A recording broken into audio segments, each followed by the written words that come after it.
Balita ko raw dun sa kanto may bagong bukas na ihawan. Ang ganda daw ng tindera tapos Coca-Cola body. Ay, hindi. Kasi ang Kuya William mo biglang nag-iba yung mga kilos eh. Tapos nangihingi ng pagkain sa akin. Pero kapag binigyan ko, nagagalit naman kasi hindi raw yun yung gusto niya. Kahit ang ano ko, hindi ko palalagpasin lalo na kapag tinrider ako!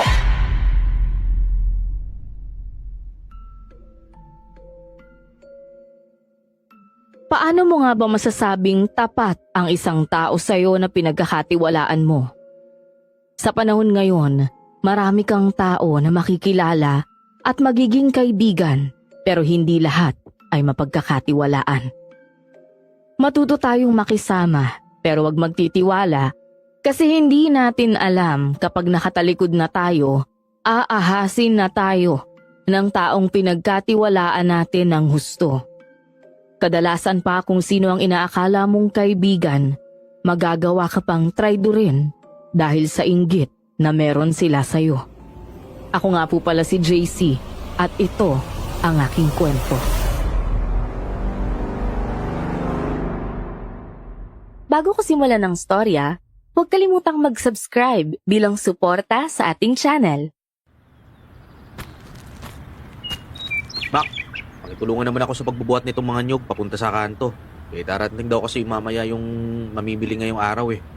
Balita ko nga eh. Saka yung mga langka na malalaking pinitas ko na rin lahat. Iba-tiba na naman tayo nito. Sakto, pang-inom na naman mamayang gabi. Ikaw talaga puro na lang inom yung iniisip mo. Ako, pass na muna ako ha. Ano namang iisipin natin yung mga binata tayo? Kung may mga asawa tayo, di mas maganda. Basta ako, nag-iipon ako ngayon para kung sakaling may ihulog sa akin ang langit na isang babae, handa na ako agad. Palibasa ako kasi kwapo ko eh. Hindi mo na kailangang hintayin yung hulog ng langit para magkaroon ng babae. Marami kayong babae ang gusto makatikim sa'yo dito sa baryo natin. Kilala mo si Elsa? Oh, isa yun sa patay na patay sa'yo. Ayoko ng babaeng kagaya ni Elsa. Gusto ko kasi sa babae, yung ako yung lumalapit, hindi yung kusang nagpapatuka. Arte mo naman. Marami din kayang nagkakagusto dun kay Elsa. Swerte mo nga kasi sa'yo siya nagpapapansin eh. Nako, baka kung saan na naman mapunta yung usapan na to. Sige na, tulungan mo na akong buhatin to lahat. Hati na tayo kung magkano kikitain natin. Ayun, okay. Si Makmak lang ang taong gusto kong maging kaibigan kasi pareho kami ng hilig. Alam ko kasi na siya lang din ang mapagkakatiwalaan ko, hindi gaya ng ibang lalaki sa amin. 3 taon na rin nakasama ko siya sa pag-aasikaso ng lupain na iniwan ni nanay. Kahit isang beses, hindi pa kami nagtalo sa walang kwentang bagay. Hanggang makalipas ang ilang mga araw, hapon yun nung dumating si Mac sa bahay at may ibinalita sa akin. Pare, pasisiyahan kasi ibabalita ako sa'yo. Ano naman yun? Balita ko raw dun sa kanto may bagong bukas na ihawan. Ang ganda daw ng tindera tapos Coca-Cola body. Kaya palagi ko nakikita yung mga kalalakihan dito. Madalas nandun sa kanto eh. Ha? Ito naman kaya yun? Oo, saka alas 4 daw ng hapon bukas nung isawan. Tara, punta tayo dun. Ikaw na lang siguro. May ulam pa ako dito saka nagtitipid ako ngayon eh. Nilibre pa naman kita kapag sumama ka. Halika na kasi. Teka sandali. Hindi pa nga ako nakakapagsuklay eh. Yung gwapong kagaya mo, hindi mo na kailangan magsuklay. Kahit pa nga magsuot ka ng basahan, gwapo ka pa rin eh. Loko ka talaga. Wala na akong nagawa nang malakas akong hatake ni Mac papunta sa tindahan ng isawan. Malayo pa lang natatanaw ko na agad ang mga kalalakihan na pumipila doon. Ngayon lang ako nakakita ng isawan na pinagpipilahan ng ganito kahaba.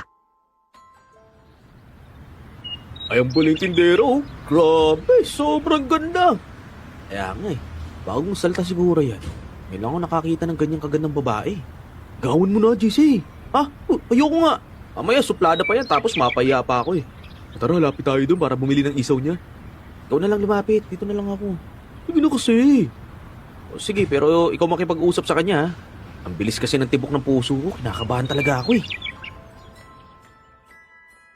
Napatingin naman sa amin ang babae nang lumapit kami sa kanya. Ngumiti pa ito sa amin. Kaya pala maraming nakapila dahil bukod sa maganda ito, sobrang bait pa at pala kaibigan. Miss! Magkano yung isaw? 5 piso lang ho. Bali 20 sa amin. 10 sa kanya, sa akin din yung 10. Wala akong pera dito. Ako nga yung magbabayad. Chill ka lang dyan, okay? Sige ho, iluluto ko lang ho yung isaw. Sandali lang naman po ito eh. Marami po kasing nakauna eh. Ayos lang, miss. Kahit pa hanggang mamayang gabi, willing kami maghintay ng kaibigan ko. Diba, JC? Ano? Sandali lang naman ho ito. Ano nga palang pangalan mo? Lynn, kayo, anong pangalan nyo? Ako si Bakbak. Tapos ito naman si JC, kaibigan ko. Pwede ko bang maiwan sa inyo saglit itong paninda ko? Nauuaw kasi ako eh. Inom lang akong tubig sa loob kahit sandali lang. Oh, sige, ayos lang. Sige. Ang bilis Kanina ayaw mo sumama tapos ngayon willing ka pang magbantay ng paninda niya. Sige, salamat talaga JC, ang bait mo. Ayos lang. Nang makaalis si Lynn, si Makmak naman ang nagluto doon sa mga isaw. Ako naman yung nagtataboy sa mga langaw para hindi mapasukan ang lalagyan ng isaw. Ilang minuto pa ang nakalipas, naluto na rin ang isaw namin. Namangha ako nang matikman ang isaw na tinitinda niya. Sobrang sarap. Kakaiba ang lasa nito. Ang sarap talaga ng isaw mo. Ang galing mo namang magtimpla. Naku, maliit na bagay lang yan. Sinadya talaga na ibahin yung lasay para pumatok, ganun. Kaya nga eh. Paano ba yan? Marami pa ang gustong bumili. Ubus na nga yung isaw namin eh. Bukas dadamihan ko para hindi magkulang. Lynn, turuan mo naman kami kung paano mo tinitimpla to. Hindi pwede no, baka gayahin mo. Secret nga lang yan eh. Ito naman. Sige na, Lynn. Balik kami bukas dito ha. Sige, hintayin ko kayo ha. Hanggang kinaumagahan, dala ko na ang itak ko para pumunta sa bukid. Narinig ko ang malakas na pag-aaway ni Kuya William at ng asawa nitong si Ate Rosana. Nabanggit naman ni Ate Rosana ang babaeng tindera ng isawan kaya naging chismoso ako. Nakinig ako sa pinag-aawayan nila para makumpirma kung totoo nga na selosa si Ate Rosana. Nasa labas pa talaga sila nagtalo kaya pinagtitinginan na rin sila ng ibang tao. Palibasa kasi, iba ang iniisip po. Ayaw mo pa ba nun? Kapag galing sa labada, hindi mo na kailangan magluto dito sa bahay kasi meron na tayong ulam. Huwag ka nang tumanggi. Ang binabalik-balikan mo dun yung tindera. Hindi naman masarap yung isaw niya, mas masarap pa akong magluto doon. Anong tinder sinasabi? Nakakaya ka talaga. Tanda mo na nagsiselos ka pa rin. Kasalanan ko ba kung hindi ka nagkakaanak kaya ka nagkakaganyan? Aba, at binabalik mo pa talaga sa akin ng sisi. Hoy, ikaw ang baog sa ating dalawa. Alam mo, kapag makita ko talaga yung babaeng yan, kakalbuhin ko talaga yan. Marami na rin ang mga babaeng nagreklamo dito dahil sa kanya, nawawala na sa tamang katinuan yung mga asawa nila. Palibasa, pare-pares kayong mga babae kung mag-isip eh. Subukan mo lang sugurin niya sa lit. Sa isawan dahil malalagot ka talaga sa akin babae ka. Tinalikuran ito ni Kuya William at nakita kong napaiyak si Ate Rosana. Nilapitan ko naman ito para mapagaan ang pakiramdam niya. Ate Rosana, hindi naman po sana nangingialam ako sa away ninyo mag-asawa pero dapat doon kayo sa loob nag-uusap, di po ba? Napakaraming tao po kasi dito sa labas eh. Ay, naiinis na talaga ako kay William na yan. Nang dahil dun sa babaeng yun, marami na siyang pinagbago. Alam mo ba minsan, kapag wala akong perang maibigay sa kanya, nagwawala siya. Kapag hindi siya makapunta sa isawan. Ano po? Bakit naman siya nagwawala? Kasi nga hindi daw pwedeng kahit isang araw, hindi siya makabili ng isaw ni Lynn. Alam mo sana naman hindi tama ang hinala ko na mayroong gayuma ang tinitinda ni Lynn. Sadyang masarap lang po talaga yung tinda ni Lynn, saka imposible naman na may gayuma yon. Huwag na po kayo malungkot. Kakaayos din naman po kayo ni Kuya William eh. Hindi na rin umimik pa si Ate Rosana at pumasok ito sa bahay. Hanggang isang araw pang lumipas, pumunta ako sa palengke. Hindi ko inaasahan na magkikita kami ni Lynn. Lumapit naman ako sa kanya nang makita kong marami siyang bitbit na plastic para matulungan siya. Tulungan na kita. Mukhang hirap na hirap ka sa pagbibit-bit niyan eh. Ay, salamat. Marami kasi akong kinuha na isaw ngayon sa suki ko eh. Alam mo na, madalas kumukulang yung tinda ko. Nga pala, matanong ko lang. Kilala mo ba si Kuya William? Oo, madalas siyang tumatambay sa pwesto tsaka dun din sila nagiinuman. Paminsan-minsan nakakainis yun lalo na kapag lasing kasi sobrang kulit. Ah, ganun talaga ang tao kapag ka nakainom. Mukhang alam ko na yata kung bakit ka nagtatanong. May nakapagsabi sa akin na nagtalo raw sila ng asawa niya nung nakaraan kasi nagsiselos daw. Naku, Diyos ko. Hindi ko naman papatulan yun, no? Kaya lang siya bumabalik doon sa tindahan dahil nga sa mga tinitinda ko. Ano bang sikreto ng paghahain mo ng isaw? Ay, sige na nga. Pero atin-atin lang to Hindi ko rin alam Ang totoo niyan, yung may-ari kasi talaga yung nagtitimpla ng mga isaw. Ako, tindera lang naman ako dun. Bawal akong mangialam sa ginagawa niya. Tsaka, tumataas nga yung sahod ko sa kanya dahil marami akong benta araw-araw Saan naman yung may-ari? Nasa bahay nila. Tapos, dun ko rin dinadala yung isaw. Tapos, isang katulong lang yung haharap sa akin. Pagkahapon naman, ibibigay sa akin ng katulong yung lulutuin ng mga isaw. Sa totoo lang, hindi ko rin nakikita yung may-ari Pero, balita ko, chef daw kasi yun. Hindi lang pang lokal na chef yun pang international pangaraw. Ah, kaya pala kakaiba yung lasa. Oo. Nang makarating na kami sa pwesto ni Lynn, saktong nandun si Makmak. Kaagad naman itong ngumisi nang makita niya kung kasama ang dalaga. Grabe! Kage moves talaga yung mga tirada ng kaibigan ko Ano ka ba? Kita lang kami sa palengke Hinatid ko lang siya dito kasi kawawa naman. Ay, sige, salamat CJ Walang anuman. Nang makapasok na si Lynn sa loob ng pwesto, siniko naman ako ni Makmak. Uy, share mo naman sa akin kung ano yung pinag-usapan ninyo. Layon, kau talaga Ikaw talaga puro ka sikreto Wala nga. Tungkol naman sa tinda niyang isaw yung pinag-uusapan namin tapos wala na. Di niyo ba nabanggit sa'yo na type niya ako? Hindi. Tara na, pumunta na tayo sa bahay at nang maluto na natin tong bangus. Naging madalas naman ang pagpunta namin sa isawan. Hanggang ilang araw ang nakalipas, narinig kong nag-uusap sina Makmak at Kuya William sa labas ng bahay. Tungkol ito sa kaibigan ni Kuya William na 2 araw na raw hindi nakakauwi sa pamilya niya. Nung isang gabi, bago siya mawala, magkasama pa kami nung umiinom. Sabi naman ng asawa niya, hindi na raw nakauwi ng gabing yon. Saan kayo nagpunta si Mario? 2 araw na siyang hindi nakakauwi. Nag-aalala na tuloy yung asawa at mga anak niya sa kanya. Teka, tama po ba yung naririnig ko? Nawawala si Kuya Mario? Oo pare, 2 araw na rin daw. Nag-report na nga sa mga kapulisan yung mga pamilya niya pero di pa rin nahanap. Imposible naman. Alangan naman kung saan pumunta yun. Ay, saan pa ba? Siguro ng babae yun. Alam mo naman yung si Mario, napakababaero niyan simula noon. Ang kapal nga ng mukha ng babae, wala namang maipakain sa mga anak. Tumigil ka na, Rosana. Nakakaya ka na talaga Nakita mo bang may babae si Mario? Mamaya kapag narinig ka ng asawa nun, lagot ka talagang babae ka. Totoo naman ang sinasabi ko. Kaya nga sobrang close ninyong dalawa dahil parehas kayo. Itong si JC nga gwapo pero ni minsan hindi pa yan ang babae.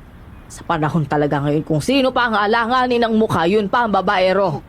Sakit naman magsalita ni Ate Rosana. Wala akong pakialam kung masaktan ka sa sinasabi ko. Totoo naman. Makalipas ang ilang linggo, sunod-sunod na ang pagkawala ng kalalakihan sa lugar namin. Yung iba, may mga asawa at anak pa. Halos mabaliw na nga ang mga pamilya ng mga ito dahil hindi man lang mahanap kahit ang mga bangkay na lang sana. Pumunta kami sa isawan ni Lynn at tumulong sa kanya sa pag-aasikaso ng mga customer niya kasi wala naman kaming gagawin. Salamat sa inyo nagabala pa kayong tulungan ako. Ayaan nyo pagka nakasahod ako dito, lilibre ko kayo ng nilaga doon sa kabilang bayan. Sabi mo yan Oo, para naman makapag-banding tayo. Ay, tsaka nga pala, grabe naman yung mga pangyayari dito, no? Ilang linggo na ring magulo yung lugar na to dahil sa mga nawawalang tao. Basta. Ako, malakas ang kutob ko na hindi sila nawala ng ganun-ganun lang. Nang walang dahilan. Siguro nga tama si Ate Rosana na ng babae sila at iniwan yung pamilya nila. Ay nako, Makmak, huwag ka na nga magsabi ng ganun. Imposible naman na sabay-sabay silang nababae tapos sabay-sabay din silang umalis. Tama ka dyan, JC. Siya nga pala pare. Ako, kailangan ko nang umalis kasi may asikasuhin pa ako. Si nanay kasi nilalagnat eh. Kailangan ko pa siyang bilhin ng gamot sa palengke. Sige pare, alagaan mo yung nanay mo ha. Ingat ka, Mac! Nang makaalis na si Makmak, napansin ko naman na bukas at nilalangaw ang lalagyan ng isawan. Agad kong tinakpan yun habang napapailing. Alam mo, napapansin ko lang yung si Makmak, parang makakalimutin, no? Sinabi mo pa, ganyan talaga yan. Ang balita ko kasi muntik na daw yung mamatay ng bata pa dahil sa aksidente. Napuno raw ng anesthesia yung katawan niya kaya yun, naging makakalimutin. Ah, ganun ba? Kaawa naman siya, no? Nga pala, ikaw ba may kutob ka na kung saan pumupunta yung mga nakawalang tao? Wala nga eh. Kung may nakita lang sana ng bangkay, di sana masasabi nating nasalbi sila pero wala eh. Nakakapagtaka, no? Kasi biglaan nangyari. Oo, kaya nga bawat isa naguhulaan kung saan talaga sila nagpunta. Nang sumapit ang gabi, umuwi na ako sa bahay. Agad ako nagpahinga ng mga oras na yon at habang nagpapaantok, bigla akong nakarinig ng may kumalabog sa pintuan. Binuksan ko at tiningnan ko naman kung ano yun. Nagulat ako nang may isang nilalang na sumakal sa akin. Halos hindi ako makahinga at unti-unti akong nawala ng malay.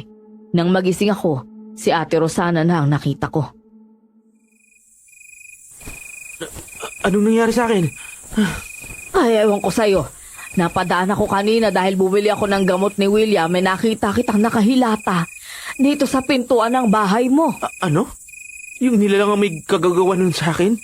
Teka, nakita niyo po ba kung anong nilalang yung sumakal sa akin? Nilalang?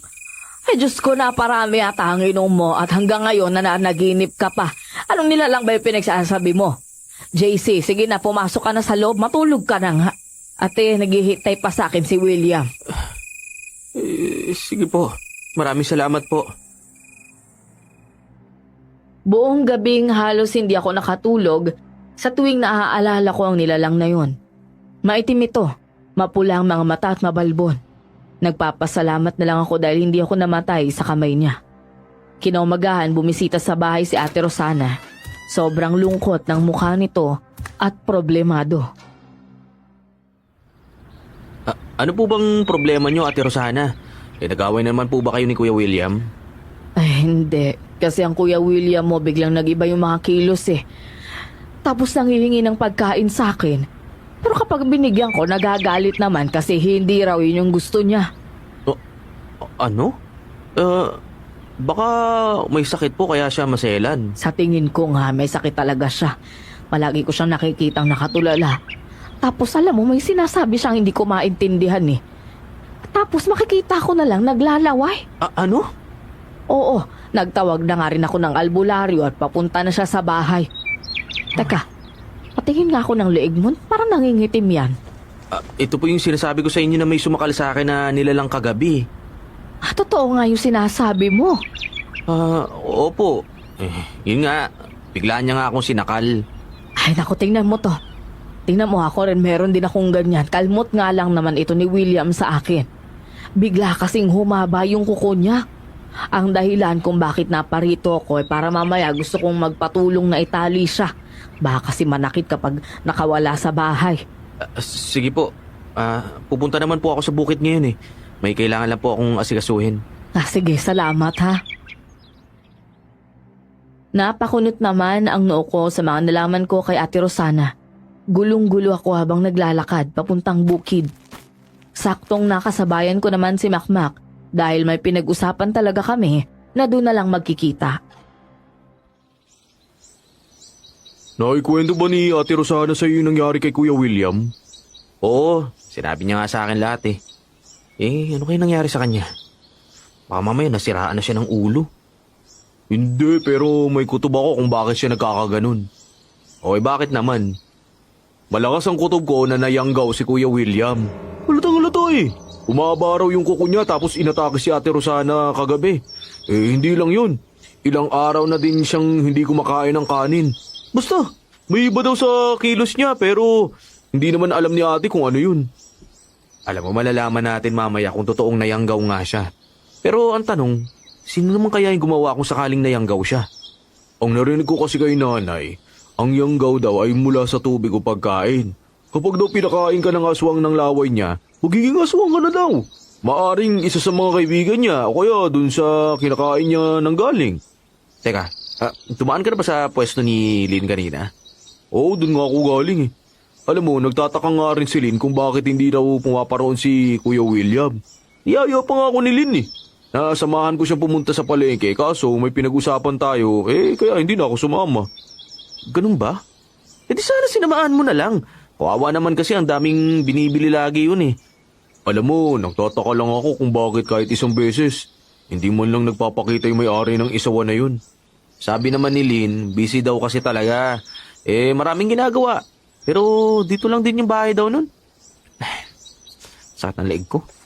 Napansin ko nga, nangingitim yung leeg mo eh. Na paano ka ba? Maniniwala ka ba kung sasabihin ko sa'yo na sinakal ako ng isang nilalang kagabi? Basta, nako, ang pangit ng itsura niya. Mukhang aswang. Huwag ka magpatawa, JC. Tinatanong ko na maayos eh. Seryoso nga ako. Buti nga ka mo at buhay pa ako hanggang ngayon. Kung ganun, dapat tayo magpasalamat kasi hindi ka pa pinatay. O ano man yung nilalang na yun, aswang man yun o anumang elemento, dapat kailangan natin mag-ingat. Sa panahon ngayon, konti na lang yung mapagkakatiwalaan. Tama ka, Makmak. Napahinga ako ng malalim ng mga oras na yun at napahawak sa liig. Nang hapon, kakauwi lang namin galing bukid, sinalubong ako ni Ate Rosa. Ay, ako nagsisimula na namang magwala yung Kuya William mo. Tulungan mo nga kami, JC. Itali natin. Sige po. Bilisan natin baka makalabas sa bahay. Tumakbo kami papunta sa bahay nila. Nang makarating ako doon, nakita ko na nagwawala si Kuya William. Kahit 6 na lalaki na ang pumipigil sa kanya, nahihirapan pa rin sila. Tinulungan ko silang matali siya at nang matapos sinabi naman ni Ate Rosa ang dahilan kung bakit siya nagkaganon.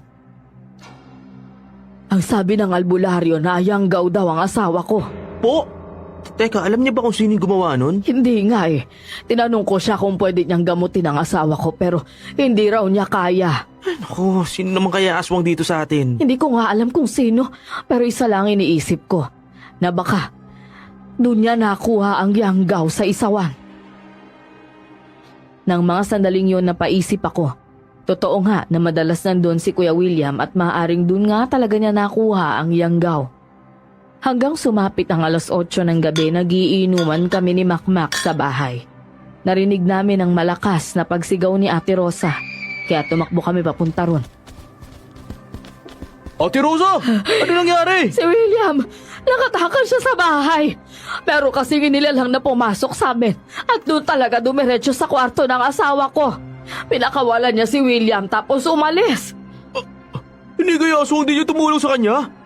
Sa tingin ko aswang nga. Baka siya yung nangyanggaw kay Kuya William at kaya nito pinakawalan para may kasama na siya mambiktima ng tao. Parang awa niyo na tulungan niyo kung mahanap yung asawa ko.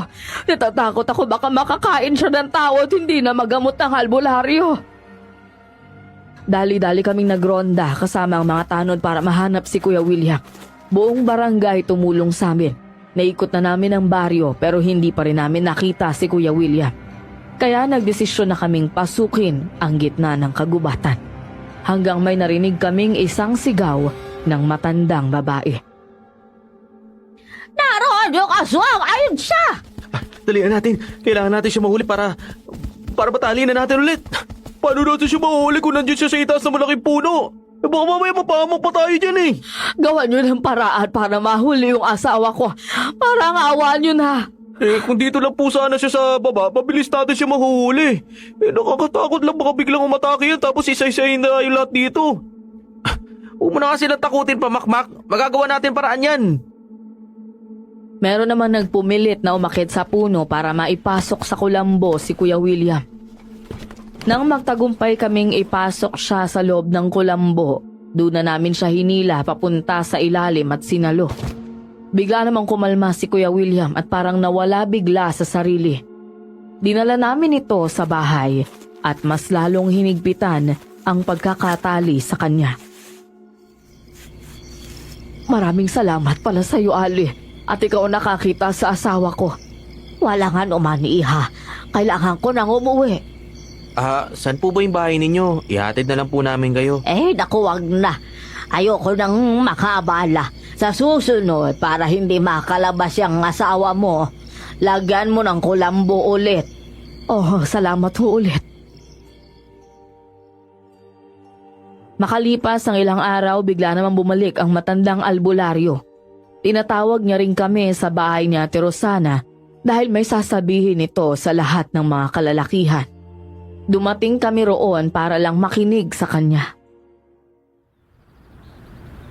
Kaya ako nandito para sabihin sa inyo na huwag kayong pumunta doon sa isawan ng babaeng yon. Maaaring isa sa mga naging dahilan kung bakit nayanggaw si William ay dahil sa kinain niyang isaw. Malakas ang kutob ko na isa siyang aswang. Isa ako sa magpapatunay na aswang talaga ang babaeng yun. Simula nang dumating yan dito, nasiraan na ng bait ang asawa ko. Tingnan niyo kayo ng kalagayan ni William. Gusto niyo bang maging kagaya niya? Nayanggaw na walang kalaban-laban. Wala pa naman po tayong pruweba na ang babae yun talaga ang nangyayanggaw. At saka isa pa, wala rin naman siyang kasalanan kasi nagtitinda lang naman siya eh. Iyo, isa akong manggagamot kaya mas alam ko yon kaysa sa'yo. Ang huling kinain ni William bago siya nagkaganyan ay isaw. JC, hindi naman kita masisisi kung ayaw mong maniwala. Napakaganda ni Lynn para mapagkamalang aswang. Pero yun nga talaga ang totoo. Hindi naman po sa hindi ako naniniwala. Ang akin lang po, mas maganda sana kung may ebidensya tayo. Huwag kang mag-alala. Gagawan ko ng paraan para mapaamin ang babaeng yan. Kahit na ako, hindi ko rin talaga mapigilan na hindi maisip ang sinabi ng albularyo. Tama naman siya. Araw-araw nandun si Kuya William sa pwesto ni Lynn. Nakaramdam ako ng kilabot sa tuwing maaalala ko na kumain ako ng isaw na tinda niya. Huwag mong sabihin naniniwala kang aswang si Lynn. Hindi nga ba? Saka kakaiba naman talaga yung lasa ng pagtimpla dun sa isaw eh. Alam mo, hindi talaga ako naniniwala na hindi niya pa nakikita yung totoong may-ari ng isawan na yun. Ang bilis mo talagang maniwala sa mga bagay-bagay. Hindi aswang si Lynn. Ano ka ba? Talagang ganun lang yung sinasabi ni Ate Rosa kasi nga naiinggit yun dun sa dalaga eh. Bahala na. Basta ako, ayoko na talagang kumain dun sa isawan na yun. Ano? Hindi mo na makikita si Lynn. Bahala na kung hindi. Basta ako, mahal ko pa buhay ko, makbak. Kung gusto mo maging aswang, hindi pumunta ka dun. Ako sabi mo lang na hindi ko naniniwala hanggat walang ebidensya, di ba? Kaya nga. At papakasigurado na lang din ako, no? Mas mabuti na yung maging maingat. Pero kahit inuulan na ng sismisilin ng mga panahong yon, hindi pa rin siya tumitigil sa pagtitinda ng isaw. Mas lalo pa ang dumami ang customers niya ay puro ito kalalakihan. Habang tinitingnan ko si Lynn na pawisang nagluluto ng isaw, namataan ko si Ate Rosanang nagdadabog at galit na sinugod ang babae. Kagad naman akong tumakbong palapit sa kanya para maawat siya. Ano pong planong niyong gawing Ate Rosana? Ay nako, manood ka lang. O, teka. Huwag naman po kayo mag-iskandalo dito. Napakaraming tao na nakatingin. Wala akong pakialam. Hoy, babae! Pagkatapos ng ginawa mo sa asawa ko, hanggang ngayon nagtitinda ka pa? Ang kapal talaga ng mukha mo! Busy ho ako kaya wala akong panahon na makipag-usap sa inyo. Aba, bastos ka rin pala babae ka, no? Bastos ka na, malandi ka pa. Alam namin na inakit mo yung mga kalalakihan para makayanggaw ka. Ako? Bakit naman ho ako mangyayanggaw? Huwag ka nang magmaang-maangan ng kapal ng mukha mo. Ate Rosana, tama na po yan.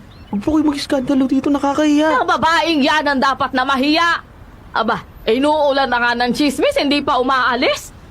Hindi ko magagawa yung mga binibintang nyo sa akin. Ito si Ate Rosana talaga oh. Huwag mo naman ganyan na si Lynn. Wala naman nakakakita na siya talaga yung nangyayanggaw sa asawa ninyo eh. Nakita ko naman na dumating ang matandang babae. Isa rin ito sa kumampi kay Lynn at pinipilit niyang pakalmahin si Ate Rosa. Hindi magandang mambintang sa tao ng ganyan lalo na pag wala kang ebidensya. Tsaka mo nasugurin at ipahiya kung may ipapakita kang mga ebidensya na siya talaga yung nangyanggaw sa asawa ninyo. Kaya nga po eh. Bakit ba hindi nyo makita na may kinalaman siya sa nangyari sa asawa ko? Palibhasa, maganda siya kaya mahirap paniwalaan. Di naman po sa ganun, Ate Rosana. Nakakaya po yung ginagawa niyong yan eh. Matanda na po kayo at hindi ito yung paraan para ma-resolve yung kinakaharap ninyong problema. Sige na po, tara na po. Hatid na po kita sa inyo. Sasamahan na kita sa paghatid kay Ate Rosana. Maayos namang sumama si Ate Rosana pauwi sa bahay. Nang kaming dalawa na lang ni Makmak ang naiwan, isang masamang tingin ang inukol niya sa akin. Oh, bakit naman? Alam mo, halatang naniniwala kay Ate Rosana na aswang si Lynn eh. Oh, paano ko sabihin kong oo?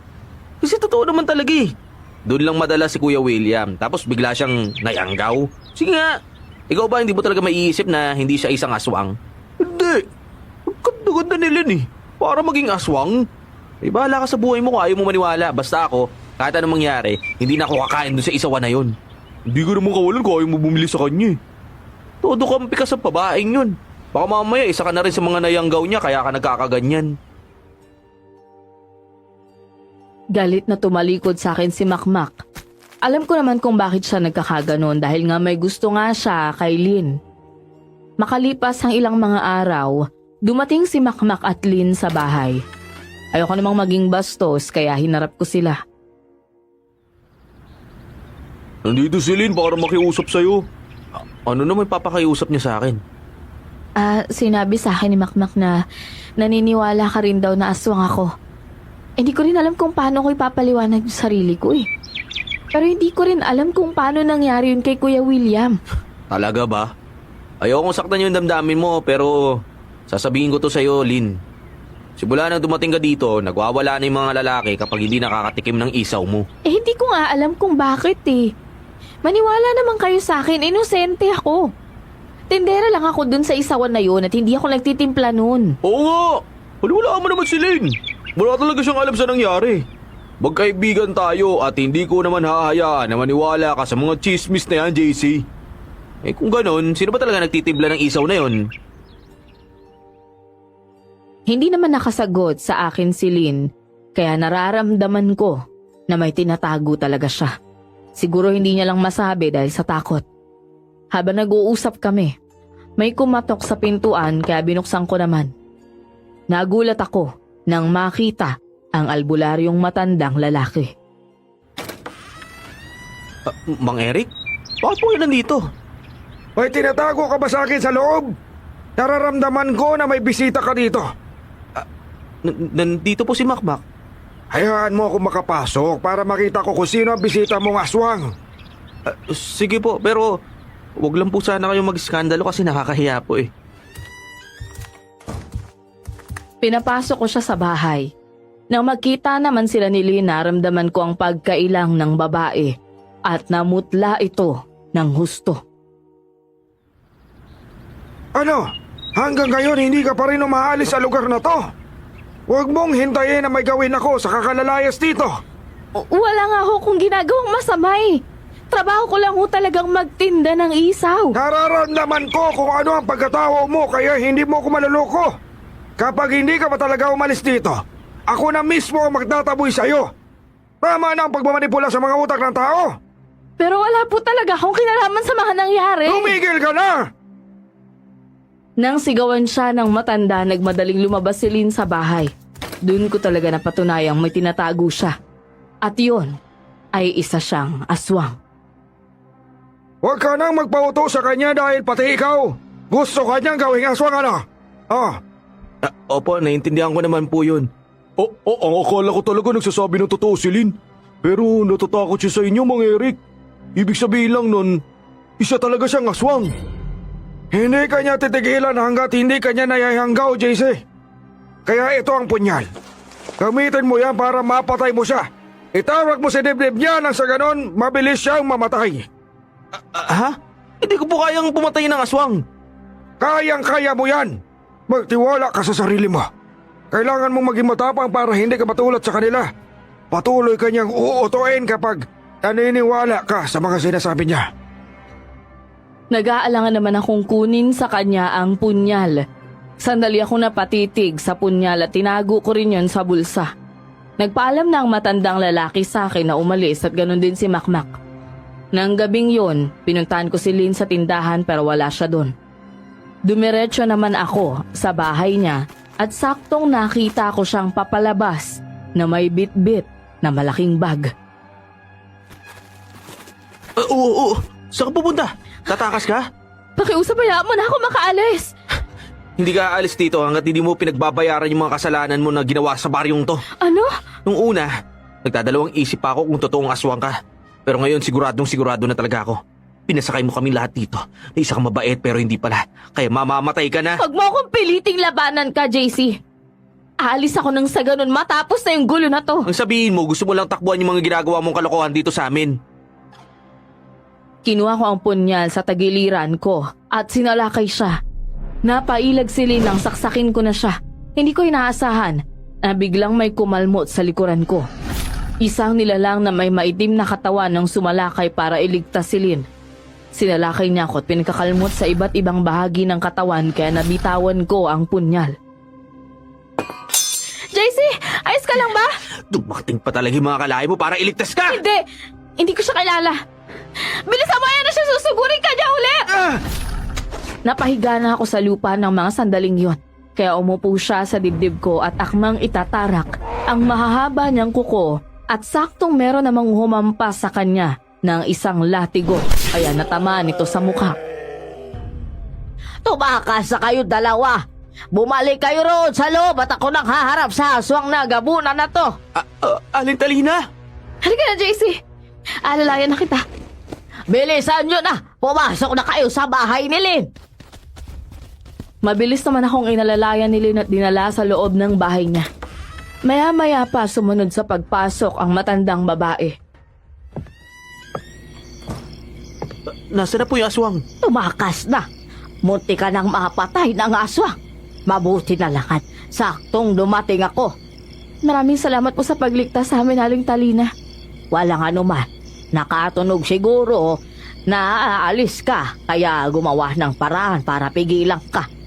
Ay walang magandang patutunguhan niyang taong mabilis naniniwala sa mga walang kakwenta-kwentang haka-haka. Eh alam niyo, hindi isang aswang si Lynn, kundi isa lang talagang normal na tindera. Ano? Teka, pero yung aswang nakita ko, niligtas niya si Lynn laban sa akin eh. Hindi niya niligtas si Lynn. Balak nga niyang patayin ka at isunod si Lynn. Eh nang sa ganun matago nila ang pagkataon nila.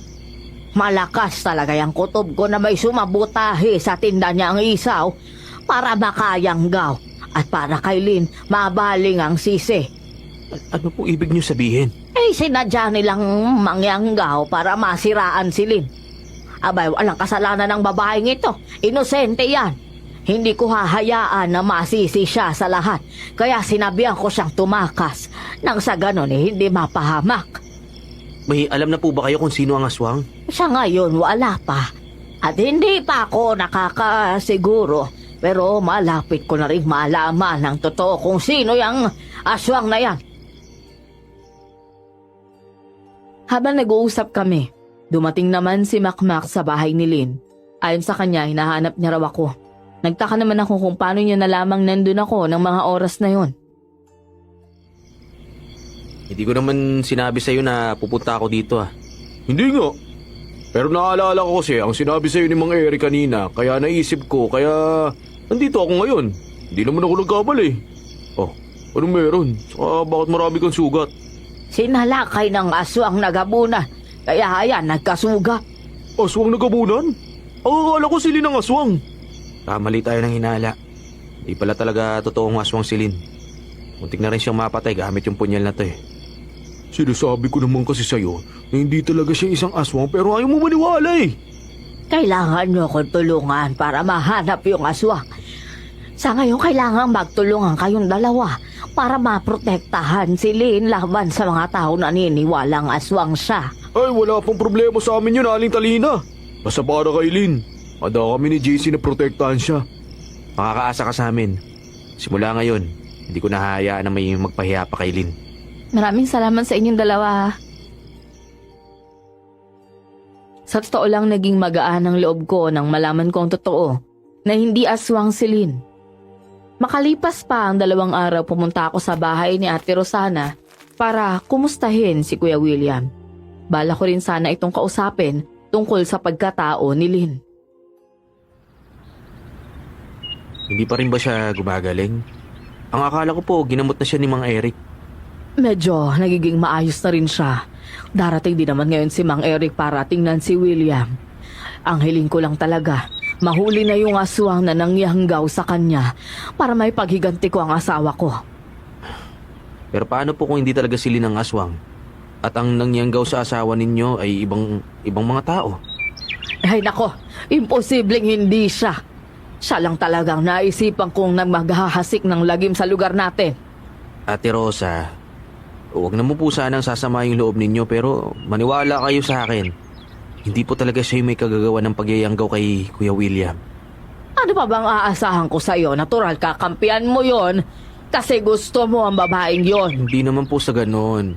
Ayoko lang kasi na magtanim kayo ng galit sa isang tao na wala namang ginagawang masama sa inyo. Yung ginawa niyang pagyayanggaw sa asawa ko, hindi pa ba masama yon? Hindi niyo kasi ako naiintindihan dahil wala naman kayo sa sitwasyon ko. Naiintindihan ko po. At alam ko nagalit kayo sa mga nangyayari sa asawa ninyo. Sa ngayon po, hindi mo kailangan na maniwala sa mga chismis. Mas lalo lang lalala ang sitwasyon ng asawa ninyo kapag sili ng ginigiit ninyong aswang. Bakit naman lalala? Kasi po hindi nyo mahanap ang totoong nangyanggaw sa kanya at ibang tao yung mapagbibindangan ninyo. Kung gusto nyo talagang maipaghigante yung asawa ninyo, makipagtulungan po kayo sa akin. Makipagtulungan? Saan? Sinabi ko naman sa kanya ang plano kung paano hulihin ang totoong aswang. Noong una naguguluhan pa siya sa sinabi ko pero pumayag din naman. Gusto naming gamitin ang bahay ni Ate Rosana para matrap ang aswang sa loob. Kinaumagahan ramdam ko pa rin ang kirot at pananakit ng mga kinalmot sa akin ang aswang. Sinundo naman ako ni Makmak sa bahay para yayaing pumunta sa bukid. Konting sugot lang pero makaaray naman akala mo pinipisa yung abdo eh. Sakit nga kasi talaga. Kung ikaw yung nasa kalagayan ko, ewan ko na lang ha. Paano ba naman kasi nagpipiling superhero ka sa harapan ni Lynn? Kaya yan tuloy na pala mo. Hindi ah. Ako lang talaga yung sadya ng aswang na yun. Hindi nga niya sinaktan si Lynn eh. Gusto ko lang malaman kung babae o lalaki yung aswang eh. Ang sabi daw ni Aling Talina, lalaki daw. Tapos ang tawag nila doon, aswang na gabunan. Iba-iba talaga yung mga tawag sa aswang ano? Siguro. Ang mabuti pa, ikaw na lang ang umakyat doon sa bukid. Dala mo ako ng mga prutas mamaya pag uwi mo ha. O sige, magpagaling ka rito. Huwag kang lalabas dahil baka mamaya mapagtripan ka na naman ng mga asungot dyan at mabugbog ka. Opo. Salamat sa pagpapaalala, kaibigan. Nang makaalis si Makmak, sunod namang dumating sa bahay si Lynn at may mga dala itong gamot para sa pamamaga. Meron din itong dalang pagkain para sa akin. Sana hindi ka na nag-alala pa para pumunta dito. Nakakaya naman sa'yo. Ano ka ba? Ayos lang. Kahit muntik mo na akong patayin, kailangan pa rin kitang alagaan dahil utos ni Aling Talina eh. Pasensya ka na. Pasensya na sa nangyari nung nakaraan. Masyado lang din ako nadala sa emosyon ko eh. Nagalit ako sa'yo dahil akala ko kasi totoo ang aswang ka eh. Tama nga si Makmak. Hindi ka pala dapat sisihin sa lahat ng mga nangyayari. Sige na. Ito na. Kumain ka na nang malagyan ko rin ng gamot yung mga sugat mo. Tsaka nga pala, nasa si Makmak? Ba't wala siya dito? Umalis siya. Pupunta ng bukid. Alam mo, bilib din ako sa samahan yung dalawa eh. Parang hindi kayo matitibag eh. Yun bang kahit mag-away kayong dalawa, maya-maya lang batiin na kayo? Gayon na ba kayo katagal na magkakilala? Si Makmak, kababata ko yan. Siya talaga yung malapit sa akin. Gusto ko kasi siya maging kaibigan dahil hindi siya plastic eh. Sabi nila sa panahon daw ngayon kahit daw kaibigan, hindi na mapagkakatiwalaan. Kaya, kung ako sa'yo, huwag kang gaano magtiwala ah. Bakit naman? Wala lang. Baka kasi, malay mo, inggit din siya sa'yo kagaya nung iba. Wala, hindi yan. Kilala ko yan. Tumango siya sa akin at kumain na rin ako. Nang matapos, kaagad naman niyang nilagyan ng gamot ang sugat ko. Nga pala, may kwento ako sa'yo. Alam mo ba kahapon may nakita raw na bangkay sina kapitan dun sa gilid ng kalye? Wala na raw sila nakitang laman loob ng bangkay na lalaki. Tapos bukas pa yung tiyan. Nilihim nila yun sa mga tao para hindi na raw madagdagan ng mga galit nila sa aswang. Sana sinabi naman nila sa mga taga-baryo para mas lalo silang mag-iingat. Sikap, talaga madalas niyang tinatakpan yung mga masasamang nangyayari dito sa barangay. Palibasa, isa din siyang kurap eh. Mukhang mabait naman si kapitan eh. Tsaka isa rin pala sa dahilan kung bakit ako nandito dahil may papakiusap ako. Oh, sige, sabihin mo lang. Gusto ko sana makausap si Ate Rosana eh. Para malinis ko yung pangalan ko na hindi ako ang gumawa nun sa asawa niya. Nako, wag na. Mamaya magalit pa sa'yo yun o kaya ipahiya ka pa sa iba. Mahirap na. Alam mo naman yung kapag nagagalit, diba? Sa susunod na lang kapag nahuli na talaga natin yung aswang. Hindi naman umimik sa akin si Lynn. Nang matapos na niyang malagyan ng gamot ang sugat ko, umalis na ito. Napangiti ako habang inaalala ang magandang mukha ni Lynn. Sigurado na talaga ako na aasawahin ko siya matapos lang ang problemang kinakaharap ng barangay namin. Isang gabi, pumunta naman ako sa bahay ni Ate Rosana para kamustahin si Kuya William. Buti naman at maaga ang dating mo. Kanina pa kita hinihintay. Pasensya na, Ate Rosa. Sumasakit ka talaga yung sugat ko sa sobrang hapdi. Kaya parang ayaw kong lumabas ng bahay. Ay, naku, pasasaan ba at gagaling din ang mga yan? Ikaw naman kasi hindi ka nag-iingat sa mga aswang na yan. Buo na po ba yung desisyon mo na makipagtulungan sa akin? Sasagot pa sana ito nang biglang dumating si Mang Eric at may bitbit na manok na pula. Hindi ako mapapagod na sabihin kay Ate Rosa na hindi aswang si Lynn nang sa ganon ay tutulong siya sa amin para mahanap ang totoong aswang. Jesse! Ba't naman pa rito ka? Gabi na! Siguro hindi nakakapagpahinga na maayos tong si William kasi palaging may bisita. Kararating lang naman ho ni JC, Mang Eric. O siya, simulan ko na orasyon para matapos to kagad. Tsaka, papakawalan ko si William. Ho? Paano kung tumakas yan at makakain ng tao? Yan. Sigurado ako dahil takot yan sa akin. Ikaw, Jesse, kung matatakutin ka na, pwede ka nang umalis. Mamaya na lang po. Kampante naman po ako na hindi makakalapit sa akin si Kuya William kasi nandyan po kayo eh. Napangiti sa akin si Mang Eric at pinakawalan nga niya si Kuya William. Nakita ko naman na nakaupo lang ang lalaki habang nag-oorasyon si Mang Eric sa harapan niya. Ang kamay ng matandang lalaki ay nakahawak sa ulo nito. Nagulat ako nang gilitan ni Mang Eric ang leeg ng manok tsaka inilagay sa maliit na mangkok ang dugo nito at biglang pinainom kay Kuya William. Ate, ba't niya ginawa yun? Aba, ewan ko. Sa dalinga tatanungin ko. Mang Eric, bakit nyo naman pinainom ng dugo ng manok yung asawa ko? Papawihin natin ang uhaw ng demonyong nakatira sa katawan niya. Isa pa, kailangan ito ni William na sa ganun ay gagaling siya kagad. Paano naman po siya mapapagaling ng dugo ng manok? Kapag binigay natin ang pangangailangan ng demonyo sa kanyang katawan, malakas ang kutob ko na lulubayanan niya si William. Kasi hindi na tayo maramot eh. Alam ko na nag-aalala kayo pero okay lang yan. Tignan nyo, medyo maliwalas na ang mukha niya dahil nakainom na ng dugo. At ano naman ho ang gagawin sa katawan ng manok na pula? Huwag niyong sabihin na ipapakain niyo din niya sa asawa ko.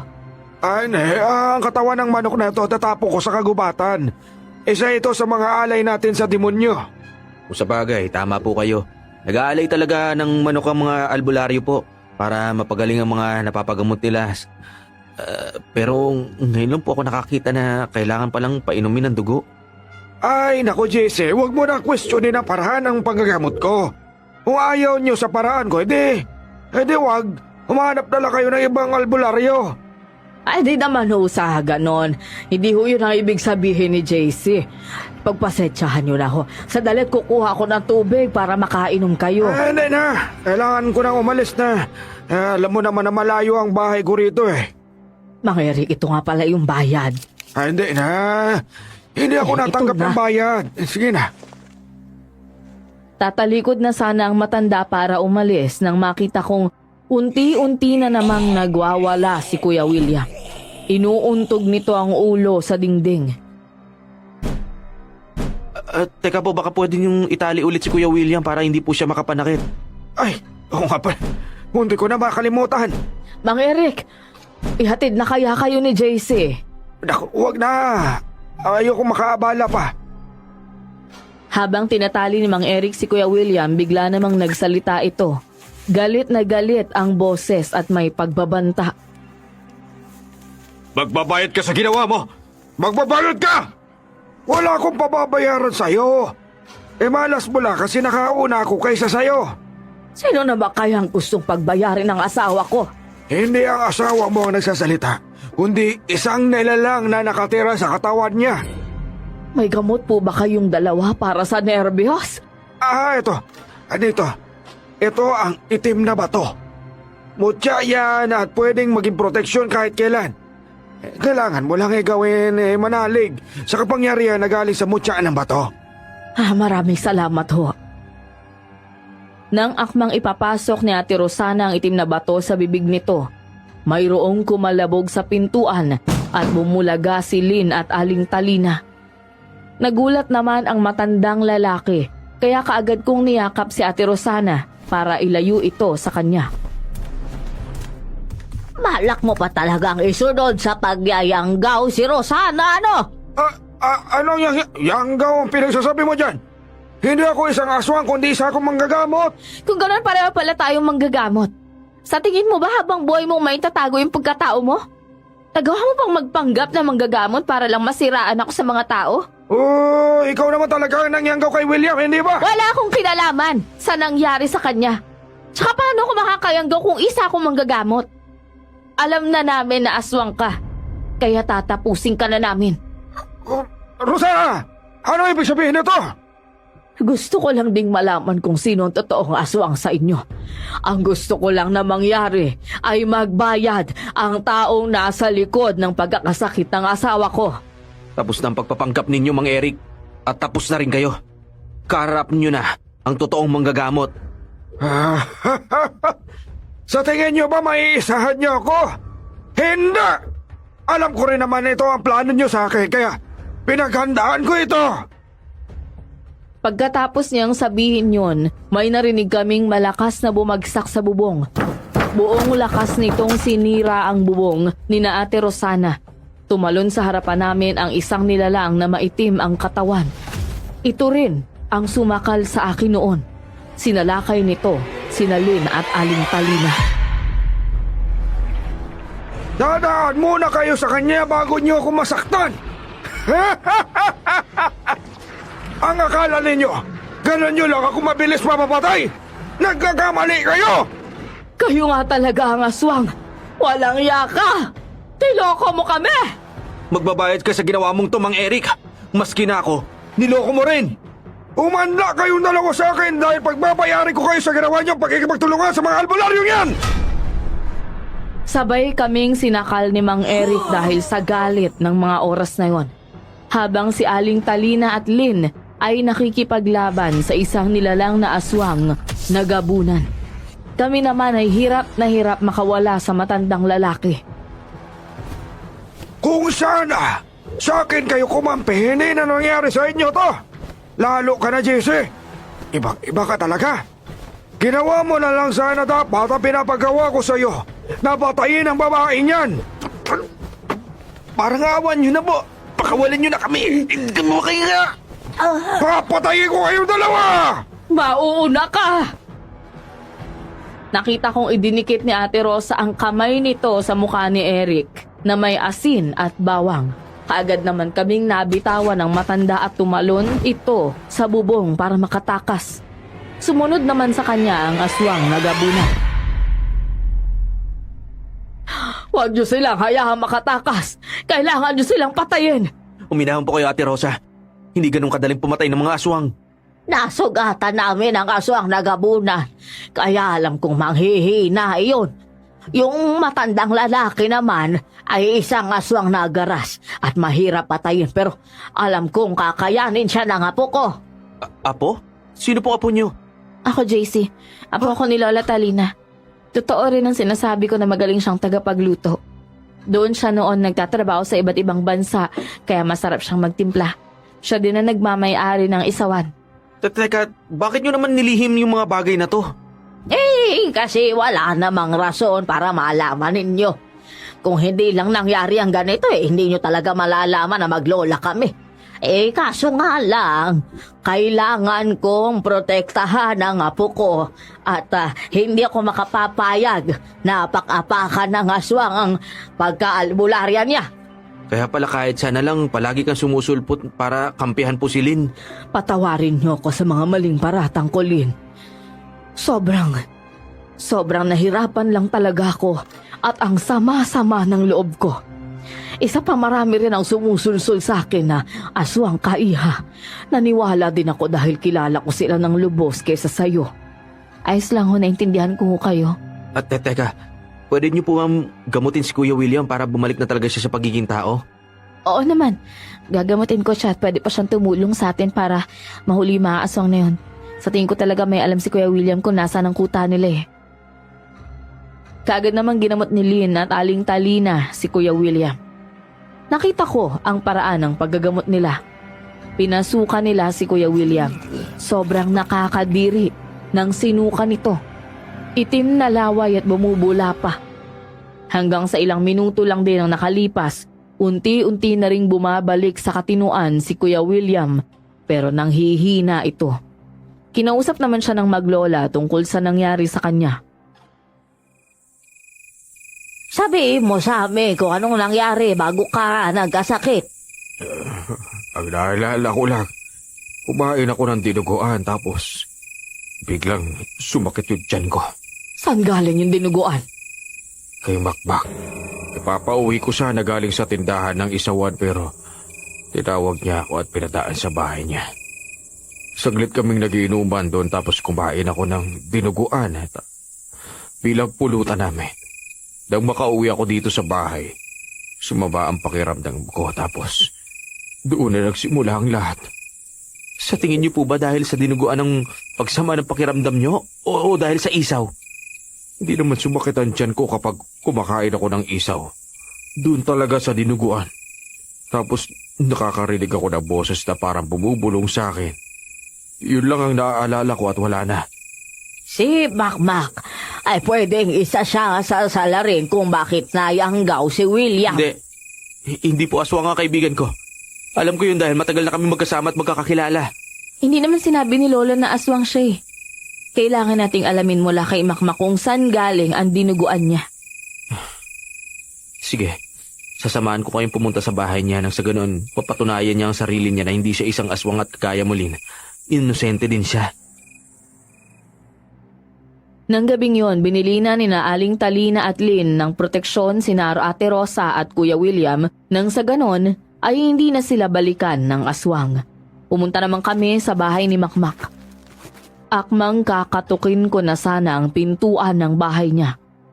Napansin ni Ate Talina na umuusok ang bandang likuran ng bahay niya. Tingnan niyo, may usok na nagmumula sa likuran ng bahay ni Makmak. Baka naroon siya. Sa ganitong oras ng gabi, bakit kaya siya nagpapausok? Tara na, punta na natin doon. Lumakas ang kabog ng dibdib ko habang naglalakad, dahan-dahan papunta roon sa likuran ng bahay ni Makmak. Nagulat naman ako nang makita siyang kausap ang matandang lalaking si Mang Eric. Nagtatalo pa silang dalawa. Kung sumunod ka lang sa akin na patayin mo yung GC na yan, ay hindi sana ito mangyayari. Gaano ba talaga kahalaga pinagsamahan ninyong dalawa kaysa mga kalahain natin? Alam mo naman na kailangan nating magparami kaya inuutosan nga kita kakaunti na lang tayo. Gusto ko naman sana siyang patayin kaso lang matalino si JC. Ilang beses ko na siyang sinubukang patayin pero hindi siya umaayon sa tadhana. Pagkatapos nating gamutin ang sugat mo, alis na tayo kagad sa baryo na to. Dahil baka mamaya may makaalam na magtatay tayong dalawa. Mahirap na. ikaw na lang ang inaasahan ko para lalo pa tayong tumami. Ayoko rin naman malaman ni JC yung pagkatao ko dahil alam kong papatayin ako nun. Hindi kasing babae na yun eh. Ang galing niya makipaglaban. Hindi ko naman inaasahan na sobrang talim ng latigo niya eh. Ang latigo na yon ay may holy water, kaya talagang masusugatan tayo. E salamat ka, hindi ka namatay. Hindi ako alis dito hanggat hindi ko napapatay ang JC na yan. Sila na sana magpaparami ng lahi natin kung hindi lang siya nagpapabide. Delikado na ala kapag nasikatan tayo na araw dito.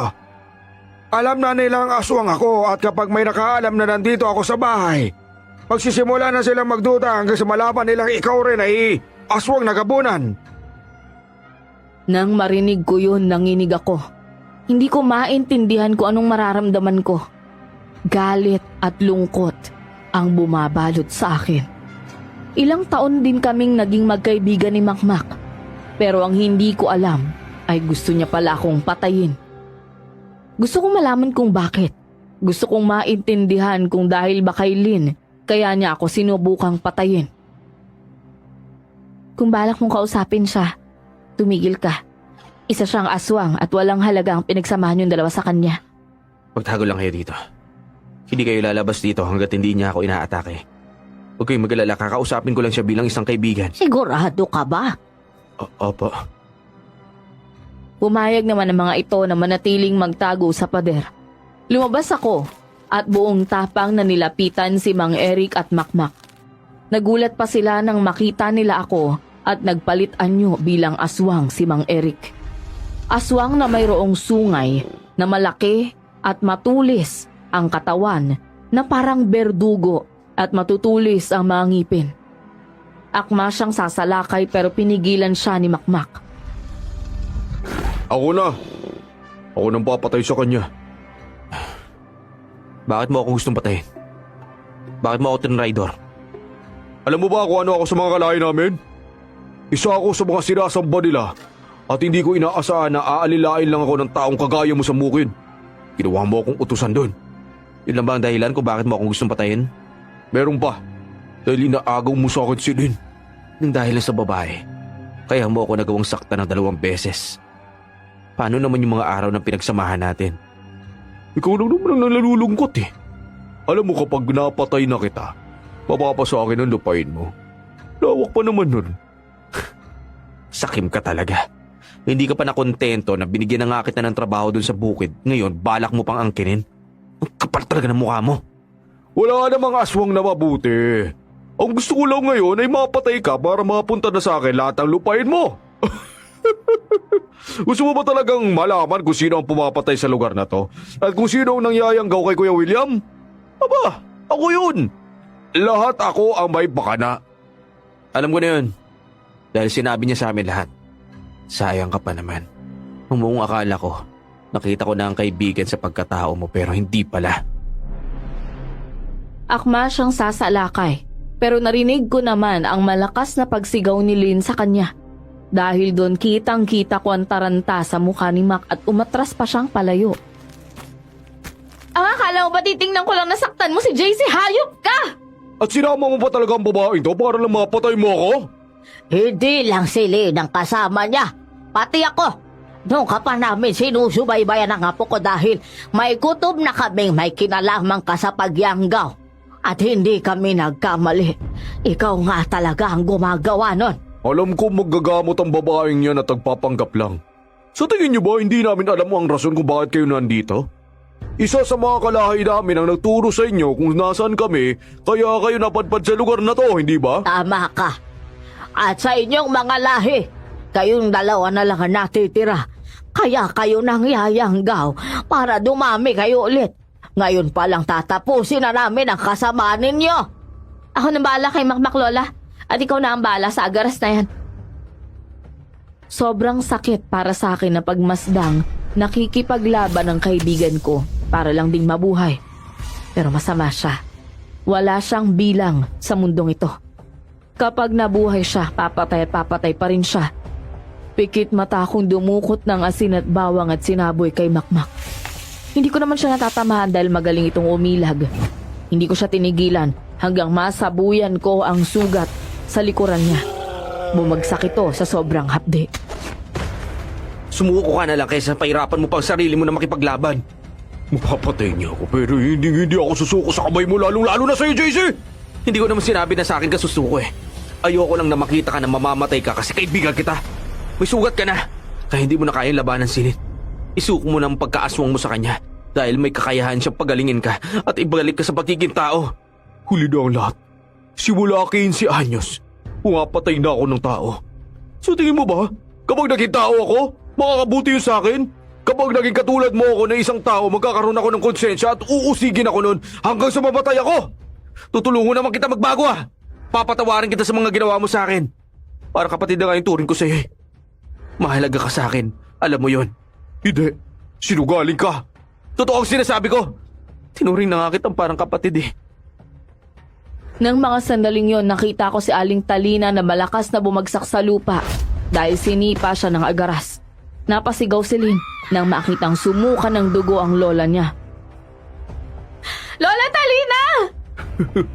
Malakas ang tatay ko, JC. Kaya kayo dapat sa sumuko. Kahit kailan talaga, hindi mo ako tinuring na kaibigan. Sige nga, halos araw-araw mo sinasabi sa lahat na magkaibigan tayo. Na ako ang pinakapaborito mo dahil hindi kita binubuli dahil sa kalakihan ng katawan mo. Hindi yun totoo. Hindi yun totoo. Hindi nga ba? Kung kamatayin ko magpapatahimik sa'yo, sige gawin mo! Patayin mo ako. Pero huwag mo kakalimutan na naging parte ako ng buhay mo. Bakit bang sobrang perpekto mo? Pinaglihi ka ba sa Diyos ninyo? Sa kabila na ginawa ko sa'yo, bakit kaibigan pa rin ang tingin mo sa akin? Hindi ako nararapat na mag-iisang kaibigan mo! Isa lang ang gusto kong marinig sa'yo, JC. At yun ay sabihin mo sa akin na kasi nasusuklak man mo ko. Hindi ko magagawang sabihin dahil isa kang malaking parte ng pagkatao ko. Nasaktan ako dahil ganyan ka at wala kang plano magbago. Ito ang gusto kong sabihin sa'yo. Pinapatawad na kita sa lahat ng ginawa mo sa akin. Sa lahat ng mga ginawa mo. Nang mga sandaling yon, hindi ko inasahan ang sumunod na ginawa ni Makmak. Sinalakay niya ang kanyang ama at silang dalawa ang naglaban. Nagmadali naman kaming lumapit ni Lynn sa lola niya at tinulungan ito. Lola, ayos lang ba kayo? Oo, ayos lang ako. Alabanin mo na ang agaras hanggat nadadala pa si Mac sa emosyon niya. Huwag mong papatayin si Makmak kahit anong mangyari. Tutulungan natin siya magbago. Mas mahalaga ang pinagsamahan yung dalawa kaysa sama niya. Isa lang ang ibig sabihin nun, JC. Handa siyang ibuwis ang buhay niya para maligtas tayo sa tatay niya. Ilang beses kong nakikita na natatamaan si Makmak sa bawat atake ng tatay niya.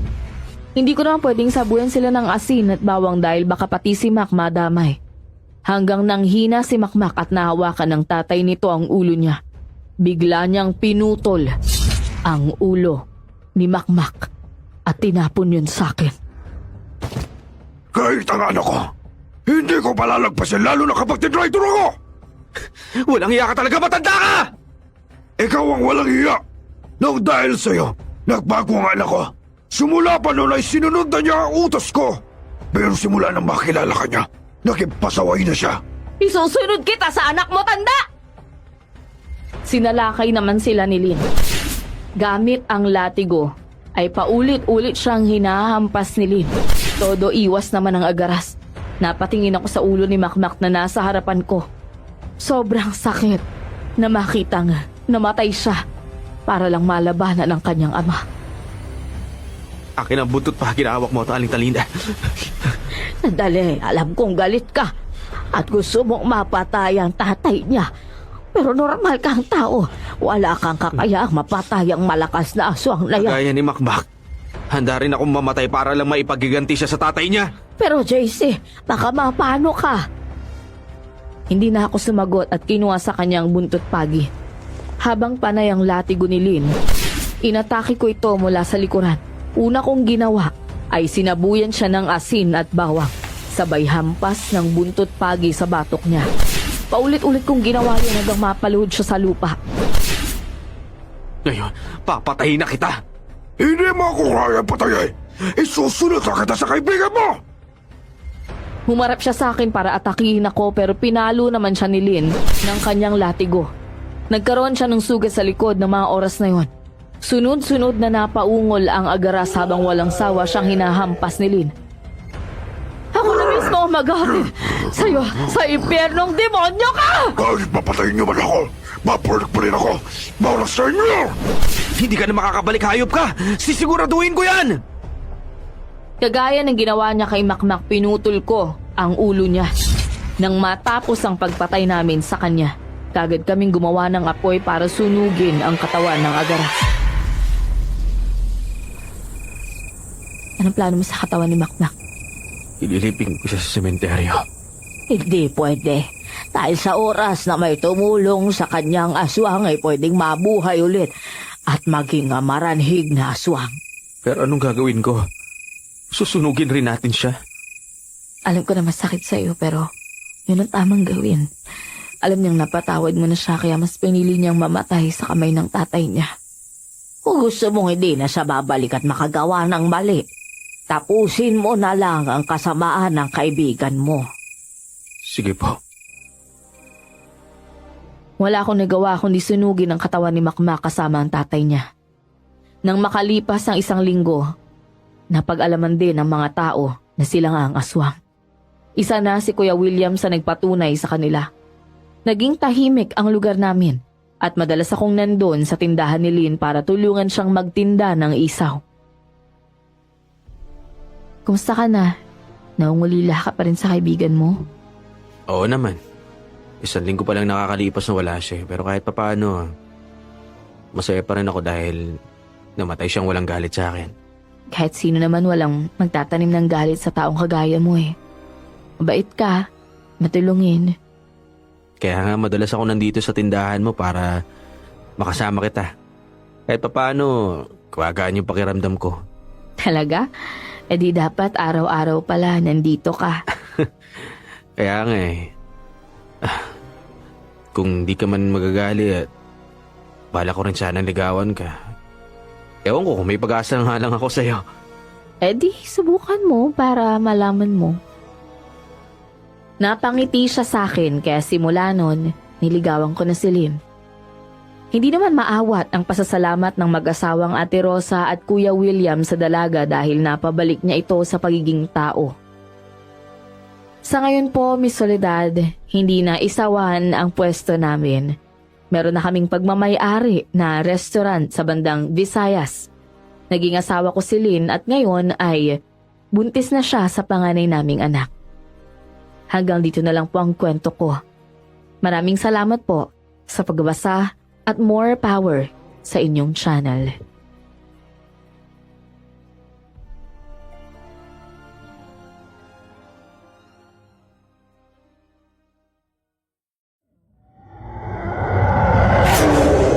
Balita ako raw dun